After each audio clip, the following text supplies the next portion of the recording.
Шин өглөөг ээж хүн угтдаг. Шин хүнийг ээж хүн л төрүүлдэг. Бүдэрсэн цагт ээж хүн түшдэг. Зовсон цагт ээж хүн л инэрдэг. Хаан турмын хазайхад хатан ухаан л эмхэлж чадна. Монгол улсын ерөнхийлөгчд Монгол ардын хувьсгал намаас нэр дэвшигч Нацгийн удвал.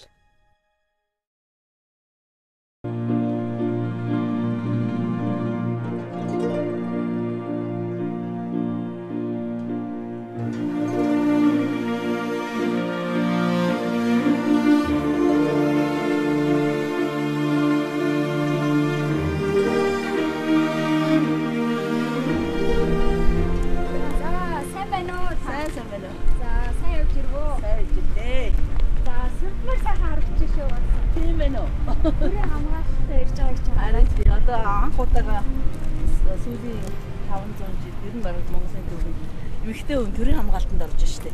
Тий. Ер нь орчин цагийн Монголын түүхэнд ер нь эмэгтэй хүн төрийн хамгаалтанд орж байгаа. Мөн тэрнээс гадна хамгийн чухал зүйл бол эмэгтэй хүн ерөнхийлөгчийн сонгуульд нэр дэвшин эсэлтэж шүү дээ. Дэлхийн нийт харж шүү дээ. Дэлхийн нийт харж байна. Их шинэ үзэгдэл болж шүү. Одоо их хүн гэдэг чинь бүх юмд их хүн одоо үр хүүхдээ яаж ханддаг вэ? Гэр бүлдээ яаж ханддаг вэ? Яг тэр шиг л улс орны амьдрал, газар шороондоо ард түмэндээ тэгж л хандна шүү дээ. Тэр чинь байгалаас заяасан өөрийнх нь төрөлхийн зан чанар гэж байна. Тэр нь бол өөрөө улс төрч нөлөөлнө, шийдвэр гаргах төвшөнд нөлөөлнө, нийгмийн амьдралд нөлөөлнө, ард түмнийхээ амьдралд нөлөөлнө, байгаль ихтэй тэгж бас яг их хүн яаж хандах тэгж нөлөөлнө. Тийм учраас ард түмийг сонор соргогоор одоо харж үзэж шүү.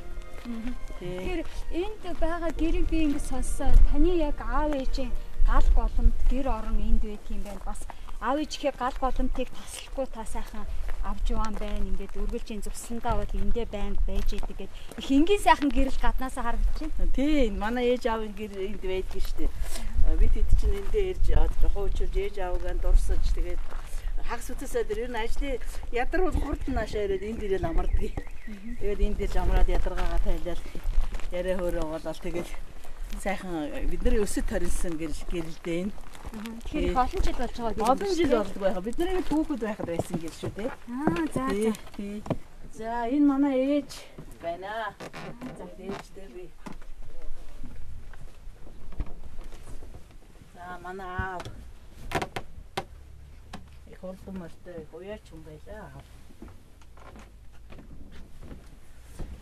За тэгээд би чи юм төрийн сүлттэй шүү дээ. Харин тийм байна.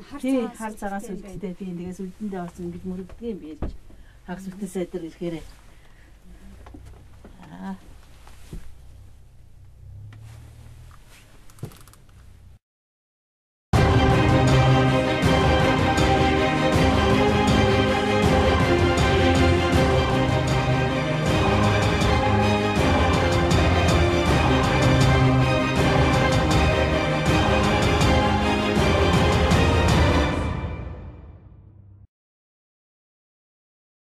Манай чинь Архангай аймгийн Эрдэнэ мандал сумынх Мааллах уй сайтай Баян Нааг их гэдэг айл байлаа. Тэгээд хурдан морь ихтэй манай аавын морьдод одоо энэ нэг манай адуу гэдэг дуу байна.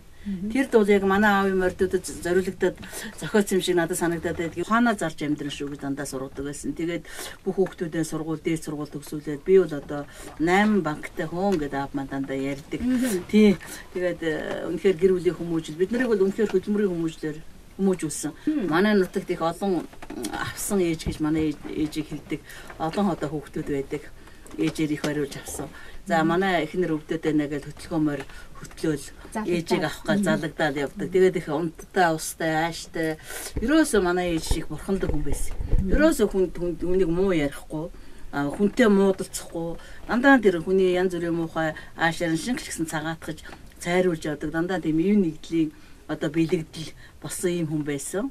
Тэгэд ажил хөдөлмөр гэдэг бол өөрөө хүний их шулуун шудраг их тийм зөв хүмүүжүүлдгийг бол би өөрийнхөө энэ их жахнар дүүнараар жишээ болгож мэддэг юм л да. Бид нар тэр муухай зан гаргах, худлаа ярих, хулгай хийх, хоорондоо муудалцах ямар завч хөлөө байдгүй. Хүн болгон ажлын хөдөлмөртэй, хүн болгон ерөөсө жижиг бах хүүхэд ч гэсэн төлөө оруулна. Ерөөсө хүн болгон зүгээр сууж идэг тийм хүн гэж бол ерөөсө байдгүй. Хүүхэд хүртэл ажил хийж идэг.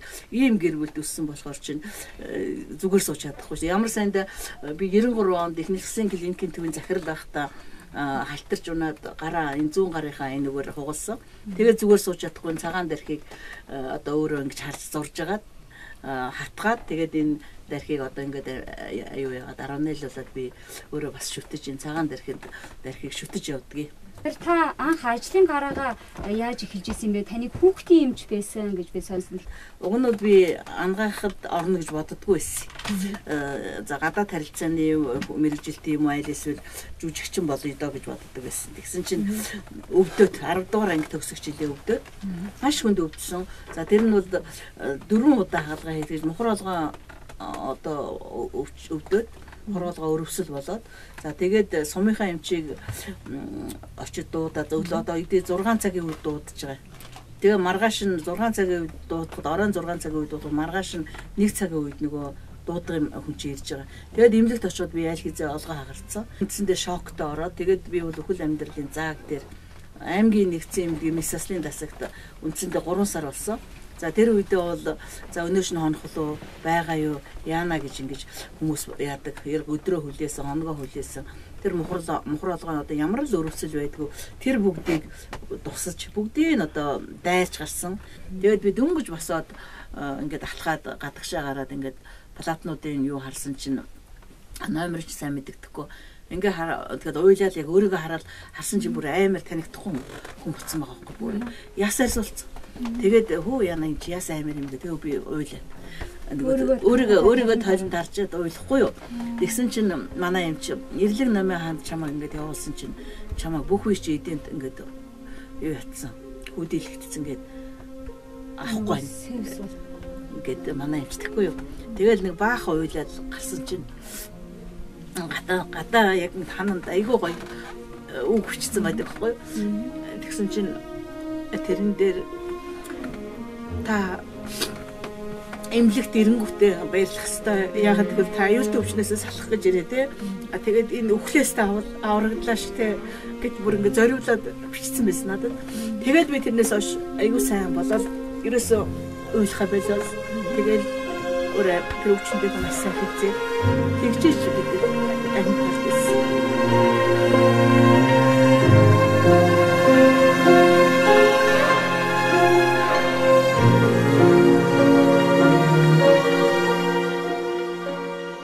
Тэгэл би ерөөс эмч болъё.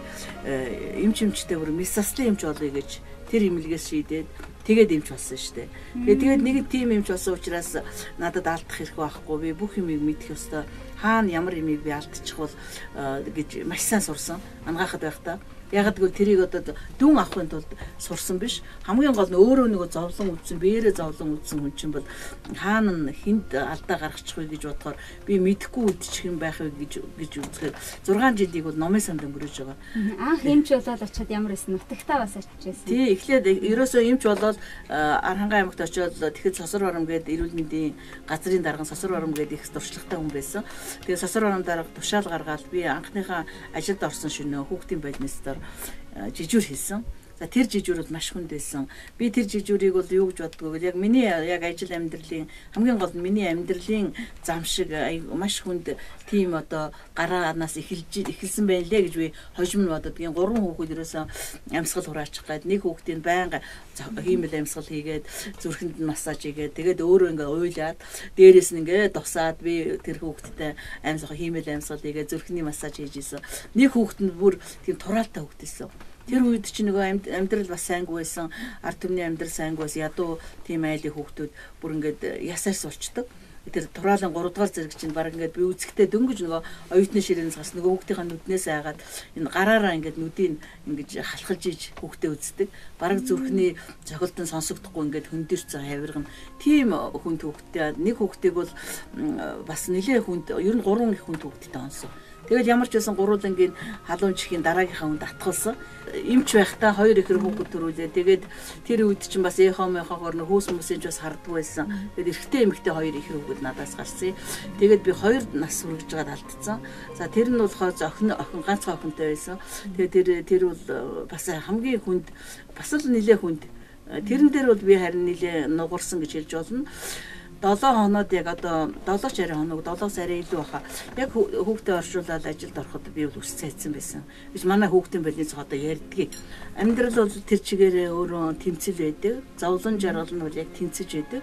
Би бол тэгээд их зовлон үтсэн ч гэсэн тэрэнд нугарч одоо шантарч байгаагүй сөхөрж явсангүй жаргал үзээд амжилтанд хүлээгээд сагсуулж өнгөрч бас янз янзаар өөрөө эвдэрч тийм ээ зангаа эвдэж явсангүй тийм учраас би бол энэ амьдралын их том шалгууруудыг давжээ гэдэг өнөөдөр ингээд өндөрлгөөс харахад энэ олон шалгуурыг давж ич хүн бас цаана энэ яг бодит амьдрал дээр хөрсөн дээр нь энэ асуудлыг ойлгож амьдрал тэмцэх тэр чадварыг олж авдаг тэр хатуужлыг олж авдаг тэр ятаршгүй тэр одоо юуг олж авдаг юм байна гэдгийг бол би ойлгоод байгаа л да. Миний зөвхөн амьдрал хатуу байгаагүй бас миний улс төрийн одоо амьдралч бас туйлын хатуу байсан. Тэр бол бас улс төрч дотроо бол хамгийн хатуу амьдралыг бас туулсан тэмцэж ирсэн улс төрч гэж би бас өөрийгөө үздэг шүү дээ. Эхийн сэтгэлээр бас ээжийн сэтгэлээр би таныг Монгол их орноо Монгол одоо сайхан хойч ирээдүй болсон өрөө хүмүүстээ бас хайрлж инкрилэх байх илүү их юм хийх байх гэж би итгэж байгаа. Тэгэхээр таны ард би ингээл ажиглахад Монгол сайхан ээжүүдийн сүн цагаан сэтгэл таныг төсөж байгаа байхаа гэж би бодож байгаа шүү дээ. Тэгж чинь ерөөсөө хөдөө орнуудад ингээд уулзалт хийгээд явж байгаа дандаа сүү өргөж байна. Нэг уулзалтанд гарч ирээ сүү өргөөл дандаа сүүн цацалтай өгдөж байна. Сүү өргөж үдэж байна те. Тэгэхээр үнэхээр Монгол эхчүүдийн маань энэ их сайхан нэгдмэл би бол нэг хүн шиг болчихжээ эмэгтэйчүүд гэж харж байна. Нэг газраас нөгөө газар очиод уулзалт хийж идэхэд бол ер нь бол эмэгтэйчүүд маань нэг зөөлөн нэмжин сэтгэлтэй төр өгүүлэгдэж байна. Ард түмэндээ ээлтэй, иргэддээ нээлттэй ийм төр өгүүлэгдэж байна гэдэг нь бол харагдаж шүү. Бурхан нутаг гэдэг энэ сайхан дууны үгийг та өөрөө бичсэн гэ үзүүлж ирсэн. Бас их авьяастамаа дууны үг чинь шүлэг яруу найраг чинь бас дээрэс нь таныг би сонсч ирсэн юм байна. Урлагийн үзлэгт байнг идэвхтэй ордог. Хөгжим шанс даардаг. Бүр маш сайн хөтлөгч байсан гэдэг чийсэн шүү дээ. Хөтлөгч байх чинь бас тийм амар биш шүү дээ. Арга хэмжээ хөтлөнө гэдэг чинь. Ерөөсөө хүүхэд байхдаа хийхийг л хүүхэд байлдаг гэж одоо бодохоор инээд үед идэг. Тэр дандаа нөгөө тэр үед чинь шинэ жидийн концерт гэдэг чинь маш том концерт гэдэг сургууль. Шинэ он хуучин он гэдэг 2 он солигдоод тэгээ шинэ он болоод концерт хөтлөөд явдаг байхгүй юу. Тэгээд тэр чинь нөгөө бүлэгмийн зөвлөлийн дарга гэж хүүхдүүдэд шалгалт малгалт аваад хүүхдийн байхын ерөөсөө тийм инхийг хүүхэд байсан юм а би. Тэгээ шанс дарна гэдэг чинь бас их амаргүй шүү дээ. Та надад шанс дарж сонирхуулаач та надад шанс байсан байхаа одоо яах вэ? Одоо тэгээд энэ чинь дараагүй хэдэн жил болж байна гэсэн чинь 30-аад жил болж шүү дээ. Одоо мартсан байх гэж санаад. Түшээс нэг үзээд байгаа тий. За илүүгээр нь зохих юм бол энэ. Энүүгээр нь зохиод үзээд. За хоёул хамт дуулах. За тэгээ би дуулж чадах юм л. За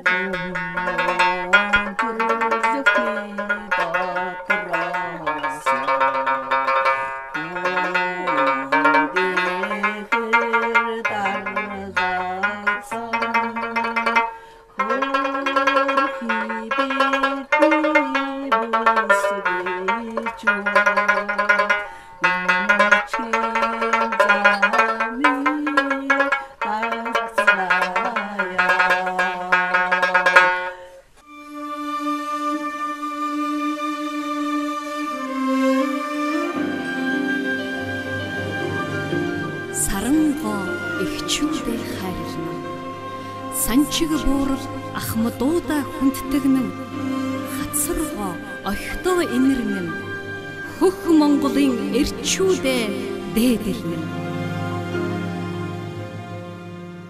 Манай Монгол оронд чинь гол маш эргэж дундарч ундраганд багсаж төвшин буурч юм тийм ээ. Ер нь ундны усны маш их аюул бид нар орох гэж штэ усны хомсдолд орох гэж байна. Усны чанар маш муу байна. Тэгэхээр зэрэг ингээд үзэхээр одоо бараг Монгол улсын хамгийн аюул нь ус болох гэдэг. Нэгдүгээр ус маань маш их бохирдож байна. Хоёрдугаарт хомсдож байна. Айгууд бид нар чинь гаднаас уух усаа бүгдийг худалдаж авдаг ийм орн болох гээд. Нэг айлд ганцхан метраад өгье. 3 нэр дэвшигчийн намтартай, 3 дэвшигчийн нэр дэвшигчийн мөрийн хөтөлбөртэй. Тэгэл ерөөсө ганцхан юм тарай. Та нар одоо их хэмжээний мөнгө цугларсан, танай хоёр нам бол сүүлийн үед засгийн эрхийг ээлжлэн барьсан, хамтарч барьсан, 20 жил тасралтгүй одоо засгийн эрхэндээс ийм хоёр нам их мөнгөтэй байж магадгүй. Тэгэхээр зэрэг тэр мөнгөө сургууль барь, эмнэлэг барь, ялангуяа энэ байгаль орчны бохирдолтой тэмцэх, энэ туул голын бохирдолтой тэмцэх энэ асуудалд бол мөнгөө зарцуулъя гэдэг уриалга гарсан. Одоогоор бол хариу ирээгүй байна. Баянгор аймагт таныг бас хүүхэд их барьж авсан. Охин хүүхэд төрсөн. Тэгээд одоо л гэж нэр өгсөн гэж хэлжсэн. Тийм, тэнд явж исэн чинь нэг ээж өвдөөд тэгээд ар гэрийнх нь хүсэлтээр тэгээд тэр хүүхдийг их барьж авсан л да. Тийм, хөөд охин гарсан.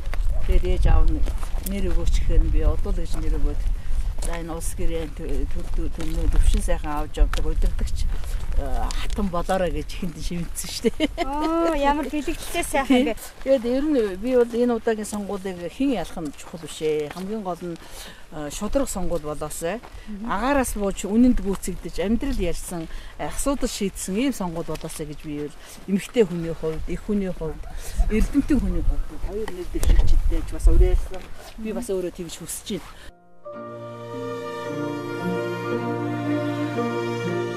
Төр төвшин төмөн олон минь амгалан их хурс минь жаргалтай элгэн нутаг минь бүрэн байгээ. Тэр өнөөгийн улс төрийн тогтолцоо ёс зүйг бол би харин хамгийн гол нь ёс суртахууны одоо уналтанд орчод байгаа. Ёс суртахууны уналтанд орсон газар бол хууль хэрэгжидэггүй. Жинхэнэ ёс зүйтэй ёс суртахуунтай газар бол хууль гэж байхч бараг хэрэггүй байдаг. Тийм учраас энэ бол хуулийн хэрэгжилт гэдэг бол өөрөө хувь хүний ёс суртахуун одоо энэ ёс зүйтэй шууд холбоотой байдаг. Тийм учраас өнөөдөр Монгол улсад хууль хэрэгжихгүй байгаа, хууль хяналтын байгууллага иргэддээ ижил дэгш хандахгүй ялгууртай хандаж байгаа. Одоо ядуу хамгийн эмзэг хамгийн одоо сул дорой хэсэгт их харгас хатуу байгаа. Энэ явдал өнөөдрийн Монгол улсын төрийн ёс зүй, улс төрийн ёс зүй бол төлөвшөөгүйгээр барахгүй их хүнд өвчтэй байгаагийн илрэл гэж үзэж байгаа юм. Тэгээд улс төрд бол өөрөө тууштай байж амжилтанд хүрдэг. Зүгээр ашиг сонирхол хараад аль дийлсэн талд нь ингэж уруу шарваад явах юм бол тэр хүн бол улс төрийн ерөөсөө хөтөл болдог. Ерөөсөө жамтай. Тийм учраас өнгөрсөн энэ 20 жилийн түүх бол тэр чигээр эрчүүдийн уруулж харуултын ийм түүх байсан гэж би бас хэлхийг хүсэж байна л да. Жишээлбэл манай Монгол Ардын хувьсгалт намыг сэргээн байгуулах энэ үйл ажиллагаа бол өөрөө их хүнд байсан. Их хүнд процесс сэргээн байгуулалт онц хурлаа бид нар хийж байхад тэрийг тараах гэж онц хурлыг хүчингү болгох гэж их олон хүчин зүйлүүд дундуур орж өгмүүлж ирснийг Монголын ардын мэддэг. За энэ намыг байгуулах гэснийхээ төлөө манай инквайр дарга бол хэлмэгцсэн хүн байгаа шүү дээ. Нэгдүгээрт хоёрдугаарт бол инквайр даргын баримтчилгаа гэж айхтар Монголын ард түмнийг дөргиосон шүнжингийн ойргүй хонуулж монголчуудыг уйлуулсан сэтгэл санааг нь одоо хямраасан тийм айхтар хэлмэгдүүлэлт тэр айхтар харгислал нэг Монголын төр өөрөө хийсэн гэж бодохоор төр ямар харгис юм бэ гэдгийг бол ард түмэнд ойлгуулсан бас дүн тавиулсан ийм одоо айхтар түүхийг бол бид нар туулсан л да. Тэгэхээр инквайр даргаыг барьсан энэ явдлыг бол нэгдүгээр инквайр даргаыг сонгуульд оруулахгүй гэж байсан. Хоёрдугаарт бол Монгол Ардын хувьсгалт намыг сонгуульд оруулахгүй гэж байсан. За хэрвээ инквайр дарга өнөөдөр эрхчлөөтэй байсан бол инквайр даргаыг бид нар төвшүүлэхээр зэхэж байсан. Харамсалтай нь өнөөдөр улс төрийн хоригдол болоод улс төрийн хоригдолтой орныг бол ерөөсөө арчилсан орн гэж хэлдэггүй. Энэ арчил бол дүр эсгсэн арчил бол дарангуулаас дор юмаа гэдэг одоо Бирмийн одоо яг их тэмцэгч улс төрч эмэгтэй хэлээд явсан шүү дээ тийм ээ. Тийм учраас Монгол Ардын хувьсгалт нам ба шудраг усны хувьсгалыг эхлүүлсэн нам, үр дүнд хүргэсэн нам. Энэ бол түүхэнд одоо арчилсан хувьсгалтай тэнцэх хэмжээний юм үнэтэй хувьсгалыг хийсэн гэж улс төр судлаачид үздэг. Энийг бол тодорхой цаг хугацааны дараа бол үнэлэгдэнэ гэд. Гэхдээ энэ нь бол дөнгөж эхлээд орох биш ээ. Энийг туйлд нь хүргэх ёстой. Тиймийн тулд бол Монгол Ардын хувьсгалт нам ерөнхийлөгчийн сонгуульд бие даан оролцож өөрийн ерөнхийлөгчлөө болох энэ зорилтыг бол тавьж байгаа. Тийм. Тэгээд Монгол Ардын хувьсгалт намаас ерөнхийлөгчийн сонгуульд дэвссэн одоо миний сурчлагын нээлт бол Монголын бүх ард түмний хуралдаагаар эхэлсэн шүү дээ. Энэ хуралдаа дээр надад ард түмэн 5 багц сумыг одоо гардуулж өгсөн. Тэгж гардуулж өгтөө энэ одоо задарсан, бутарсан, талдсан, хуваагдсан энэ одоо ард түмнээ эхийн сэтгэлээр энэ таван сум шиг атгсан гар шиг зангидж эвтэй найртай явуулаарай гэдэг ийм даалгаврыг надад өгсөн. Тийм учраас тэр ард түмний итгэл найдварыг биелүүлэх одоо ийм үүрэг надад одоо оногдоод байгаа гэж би хүлээж байгаа учраас энэ сонгуульд ялагдах эрх байхгүй наа гэж ингэж бодож байгаа.